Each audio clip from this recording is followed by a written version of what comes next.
আলহামদুলিল্লাহ আমি কবুল করেছি। আলহামদুলিল্লাহ আমি কবুল করেছি। আলহামদুলিল্লাহ আমি কবুল করেছি। বিয়ের আনুষ্ঠানিকতা সেরেছেন গায়িকা জেফার রহমান ও উপস্থাপক রাফসান শাবাব। ফেসবুকে অনুষ্ঠানের কিছু স্থির চিত্র প্রকাশ করে নতুন জীবনের জন্য সবার কাছে দোয়া চেয়েছেন রাফসান।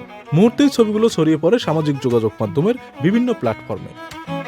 ছবি প্রকাশের কয়েক ঘন্টা পরে একটি ভিডিও প্রকাশ করেন এই উপস্থাপক, যেখানে গায়ে হলুদ থেকে বিয়ের মিষ্টি কিছু মুহূর্ত উঠে এসেছে। ভিডিওটি শুরু হয় রাফসান ও জেফারের কবুল বলার মধ্য দিয়ে। বিয়েতে দুজনকেই সাদা পোশাকে দেখা যায়। কবুল বলার পরে পরিবারের সদস্যদের সঙ্গে আপ্লুত হতে দেখা যায় জেফারকে। সে সময় পরিবারের সদস্যদের সঙ্গে ঘনিষ্ঠ বন্ধুরাও দুজনের পাশে ছিলেন। পুরো ভিডিওটিতেই দুজনের খুনসুটি ধরা পড়ে। ভিডিওর একটি অংশে রাফসানের অনুভূতি জানতে চান জেফার। উত্তরে রাফসান বলেন ফুলফিলিং।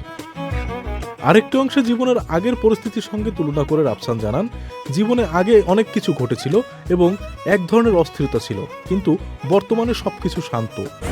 স্ট্রবেরি সুপার ডটেড ও ক্লাসিক ভ্যারিয়েন্টে সেন্সেশন জাগুক শিহরণ। উল্লেখ্য, ঢাকার অদূরে আমিনবাজারের একটি রিসোর্টে দুই পরিবারের সদস্য ও সবিজ অঙ্গনের ঘনিষ্ঠদের উপস্থিতিতে বিয়ের আয়োজন করা হয়। সকালে তাদের গায়ে হলুদ আর সন্ধ্যায় বিয়ের অনুষ্ঠানের আনুষ্ঠানিকতা সম্পূর্ণ হয়।